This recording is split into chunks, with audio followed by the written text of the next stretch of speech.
Hi friends, ஐநார் துணையில் நாளைக்கு என்ன நடக்க போகுதுன்னு பார்க்கலாம். வாங்க வீடியோக்குள்ளே போகலாம். நம்ம சேனல் இன்னும் சப்ஸ்கிரைப் பண்ணாதவங்க சப்ஸ்கிரைப் பண்ணிக்கோங்க. வானதி பல்லவன் கூட வண்டியில் போகிறாங்க.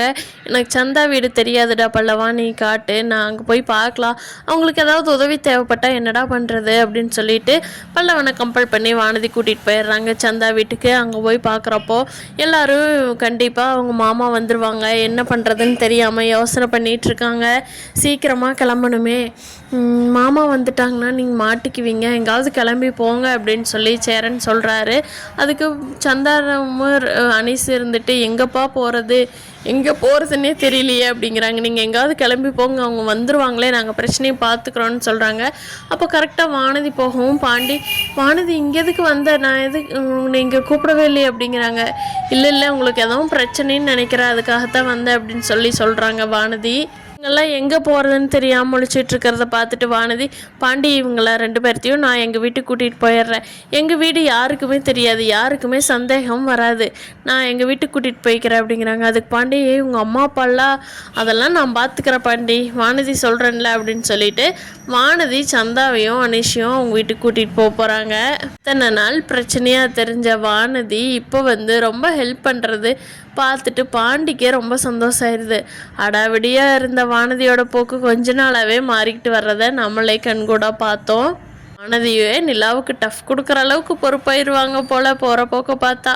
சொன்ன மாதிரியே சந்தாவோட ரிலேஷன்லாம் வந்துடுறாங்க. ஆட்டோ எடுத்துக்கிட்டு வடக்கத்தை பையாஸ் வராங்க. அப்போது வீட்டில எல்லாம் செக் பண்ணுறாங்க. இல்லை, இவங்க 2 பேர் இருக்கிறத பார்த்துட்டு, ஹலோ, இங்கேருந்து அனிஷும் சந்தாவும் பார்த்தீங்களா அப்படிங்கிறாங்க. இல்லையே, எங்களுக்கு தெரியாதே அப்படிங்கிறாங்க. சொல்லுப்பா எங்கே இருக்கிறாங்கன்னு தேடி கண்டுபிடிச்சோம்னா அவங்களுக்கு பிரச்சனையாயிடும், ஃபோன் பண்ணுறோம் எடுக்கவே மாட்டேங்கிறாங்க 2 பேரும் அப்படின்னு ஹிந்தியில் பேசிகிட்டு இருக்காங்க. ஆமாம், நீங்கள் யார், ஏன் அனீஷ் வீட்டில் இருக்கிறீங்க அப்படின்னு சொல்லி அந்த பையாஸ் எல்லாம் கேட்குறாங்க. அதுக்கு பழண்டியும் பல்லவனும் நாங்களும் அனீஷை தேடி தான் வந்தோம், கட்டட வேலைக்கு கூட்டிகிட்டு போகலான்ட்டு வந்தோம், அதுதான் பார்த்துட்ருக்குறோம் அப்படின்னு சொல்லி லேக்கா பதில் சொல்லிடுறாங்க. அக்கம் பக்கத்தில் எல்லாம் இது பக்கம் விசாரித்து பார்க்குறாங்க. ஆனால் எங்கே போனாங்கன்னே தெரியல. அனீஷும் சந்தாவும் எங்கே போனான்னு தெரியலையே, அவளை விடக்கூடாது, எப்படி அவள் தப்பிச்சிட்றான்னு பார்க்கலான்னு சொல்லி பேசிகிட்டு இருக்கிறாங்க. ஆனதி அனீஷையும் சந்தாவையும் அவங்க வீட்டுக்கு கூட்டிகிட்டு போன உடனே அவங்க அம்மா சத்தம் போடுறாங்க. என்னடி காலையில் அவசரமாக கிளம்பி போனேன், இப்போ யாரையோ 2 பேர்த்துக்கு கூட்டிகிட்டு வந்துருக்குறேன், இவங்க யாருடி அப்படிங்கிறாங்க. அதுக்கு வானதி சொல்கிறாங்க, அம்மா ஒரு 10 நிமிஷம் பொறுமையாரு, அவங்க வீட்டுக்குள்ளே வரட்டும், அப்புறம் பேசிக்கலாம் அப்படிங்கிற. கேட்டுகிட்டே இருக்கிறேன்லடி, மரியாதையை சொல்லிட்டு போய் தொலை அப்படிங்கிறாங்க. இருமா அப்படின்னு சொல்லிட்டு அவங்கள வீட்டுக்கு கொண்டு வந்து வீட்டுக்குள்ளே விட்டுட்டு கொஞ்ச நேரம் இங்கேயே வெயிட் பண்ணுங்க, நான் வந்துடுறேன்னு ரூம்லேயே விட்டுட்டு அப்புறம் போய் வானதி அவங்க அம்மான்னு சொல்கிறாங்க, இப்படி நடந்துச்சு அப்படின்னு. ஏன்டி தருதலை, நீ ஏன்னா அவங்க வீட்டுக்கு போகலை, உன்னை ஏன் அவன் கட்டிக்க மாட்டேங்கிற, இதில் அவங்க அண்ணனை கட்டிக்கு போகிறவளை கூட்டிகிட்டு வந்துருக்குறா, ஏண்டி நீ எல்லாம் உருப்பிடுவியா, எத்தனை சொன்னாலும் திருந்த மாட்டியா அப்படின்னு சொல்லி திட்டுறாங்க அவங்க அம்மா.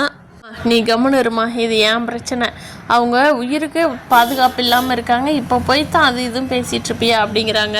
உங்கள் வீட்டை சமாளிச்சுக்கிறது வானதி பொறுப்பு, வானதி கண்டிப்பாக சமாளிச்சிருவாங்க. சந்தாவை தேடி வந்தவங்களாம் எப்போ கிளம்பி போகிறாங்களோ அப்போ சந்தா அவங்க வீட்டுக்கு கிளம்பிடுவாங்க. நேஷும் சந்தாவும் ஃப்ரெண்ட்ஸ். ஐநார் துணையில் அடுத்தடுத்து என்ன இன்ட்ரெஸ்டிங்காக நடக்க போகுதுங்கிறத நாளைக்கு எபிசோடில் பார்ப்போம்.